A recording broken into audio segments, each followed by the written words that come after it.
शारीरिक विकलांगता किंवा शारीरिक दुर्बलता असणाऱ्या आपल्या नावाचा समावेश शासकीय कर्मचाऱ्यांच्या निवृत्ती वेतन प्रदान आदेशामध्ये करण्याबाबत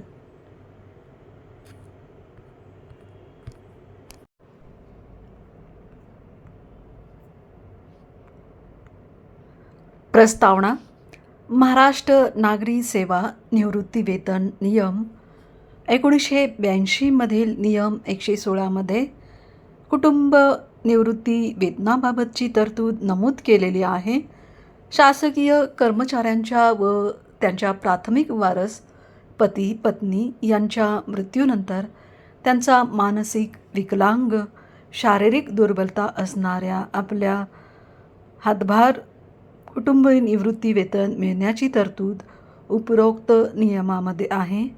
सध्याच्या कार्यपद्धतीनुसार शासकीय कर्मचाऱ्यांच्या व त्यांच्या प्रथम वारस पती पत्नी यांच्या मृत्यूनंतर त्यांच्या मानसिक विकलांग किंवा शारीरिक दुर्बलता असणाऱ्या आपल्याचे कुटुंब निवृत्ती वेतन विषयक प्रकरण मृत शासकीय कर्मचाऱ्यांच्या कार्यालयाकडून महालेखापाल कार्यालयाकडे पाठविले जाते व त्यास अनुसरून महालेखापालन कार्यालयाकडून सुधारित कुटुंब निवृत्ती वेतन प्रदान आदेश निर्गमित केले जातात. तथापि आपल्या शारीरिक व मानसिक अक्षमतेमुळे सदरच्या कार्यपद्धतीचे अनुपालन करण्यास असंख्य अडचणी येत आहेत.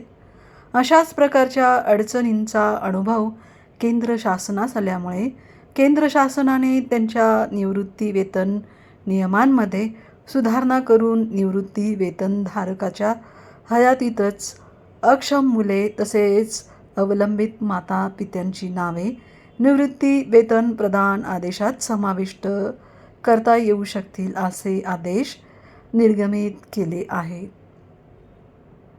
केंद्र शासनाने केलेल्या सुधारणांच्या धर्तीवर अशा प्रकारच्या संदर्भात महाराष्ट्र शासनाच्या कुटुंब निवृत्ती वेतन प्रदान करण्याच्या कार्यपद्धतीमध्ये सुलभीकरण करण्याची बाब शासनाच्या विचाराधीन होती.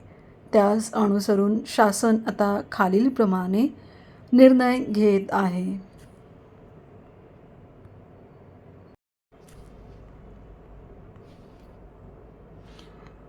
शासन निर्णय 1.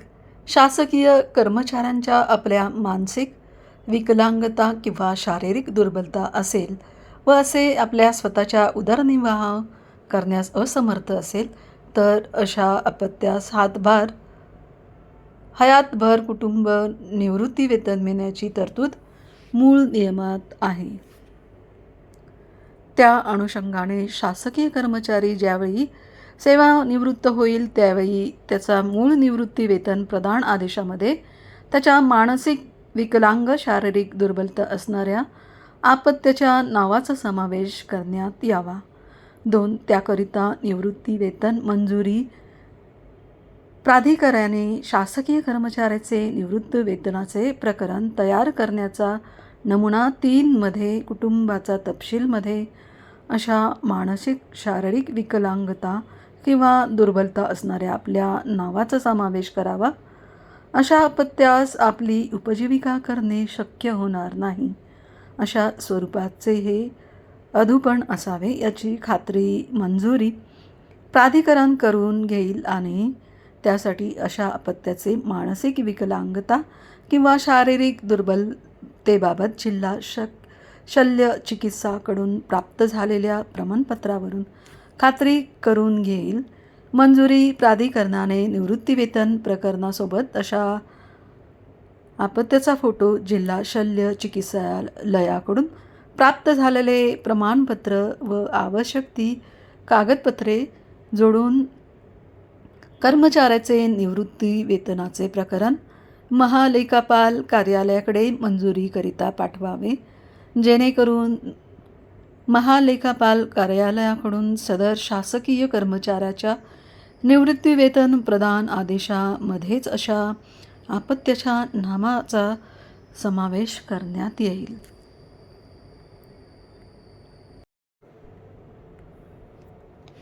3. शासकीय कर्मचारी व त्यांच्या प्रथम वारस पती पत्नी यांच्या मृत्यूनंतर कुटुंबी निवृत्ती वेतनाकरिता पात्र असलेल्या अशा मानसिक विकलांग, शारीरिक दुर्बलता असलेल्या अपत्याच्या पालकाने त्याचे पालकत्व प्रमाणपत्र मृत शासकीय कर्मचाऱ्यांच्या कार्यालयाकडे किंवा विभागाकडे सादर करावे. 4. पालकांकडून असे पालकत्व प्रमाणपत्र प्राप्त झाल्यानंतर संबंधित कार्यालयाने किंवा विभागाने हे पालकत्व प्रमाणपत्र कोषागार कार्यालयास सादर केल्यानंतर कोषागार कार्यालय अशा मानसिक विकलांग, शारीरिक दुर्बलता असणाऱ्या शासकीय कर्मचाऱ्याच्या अपत्यास कुटुंब निवृत्ती वेतन सुरू करण्याची प्रक्रिया पूर्ण करतील. 5. शासकीय कर्मचाऱ्यांच्या मृत्यूनंतर मूळ नियमाकडे तरतूद केलेल्या क्रमानेच वारसांना पात्र असेपर्यंत कुटुंब निवृत्ती वेतन मिळेल व ज्यावेळी मानसिक विकलांग, शारीरिक दुर्बलता असलेले अपत्य क्रमवारीनुसार कुटुंब निवृत्ती वेतनासाठी पात्र होईल त्याचवेळी त्याला संपूर्ण हयातभर कुटुंब निवृत्ती वेतन मिळू शकेल. 6. शासकीय कर्मचाऱ्यांच्या मानसिक विकलांग, शारीरिक दुर्बलता असणाऱ्या अपत्याच्या नावाचा समावेश मूळ निवृत्ती वेतन प्रदान आदेशामध्ये PPO करण्यात आल्यानंतरही नियमानुसार पालकत्व प्रमाणपत्र व आवश्यक ती चौकशी करण्याची जबाबदारी सध्याच्या प्रचलित पद्धतीप्रमाणे चालू राहील.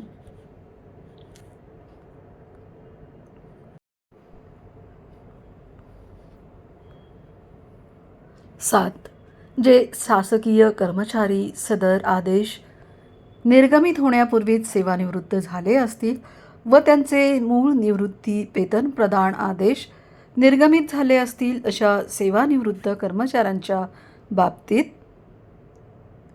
सदर निर्णयास अनुसरून निवृत्ती वेतन प्रदान आदेश सुधारित करण्याच्या अनुषंगाने कार्यालय प्रमुखाने आवश्यक ती कार्यवाही करावी. शासकीय कर्मचाऱ्याच्या निवृत्तीनंतरही काही कारणास्तव एखाद्या अपत्यास मानसिक विकलांग, शारीरिक दुर्बलता आल्यास अशा अपत्याचा समावेश निवृत्ती वेतन प्रदान आदेशामध्ये PPO करण्यात येईल.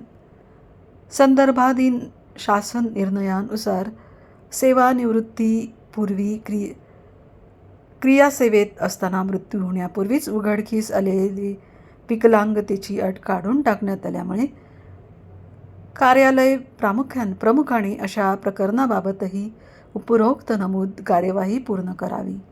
8. शासन असाही आदेश देत आहे की ज्यांना निवृत्तीवेतन योजना लागू केलेली आहे अशा मान्यता व अनुदान प्राप्त शैक्षणिक संस्था, कृषीत्तर विद्यापीठे व त्यांच्याशी संलग्न असलेले अशासकीय महाविद्यालये व कृषी विद्यापीठ यामधून निवृत्ती वेतनधारक किंवा कुटुंब निवृत्ती वेतनधारक यांना वरील निर्णय योग्य त्या फेरफारासह लागू राहील. 9. महाराष्ट्र जिल्हा परिषद व पंचायत समिती अधिनियम 1961 सन 1961 या महाराष्ट्र अधिनियम क्रमांक 5च्या कलम 248च्या परंतु कान्वये प्रदान केलेले अधिकार आणि त्यासंबंधीतील इतर सर्व अधिकार यांचा वापर करून शासन असाही आदेश देत आहे की वरील निर्णय जिल्हा परिषदाचे निवृत्ती वेतनधारक किंवा कुटुंब निवृत्ती वेतनधारक यांनाही लागू राहील. धन्यवाद.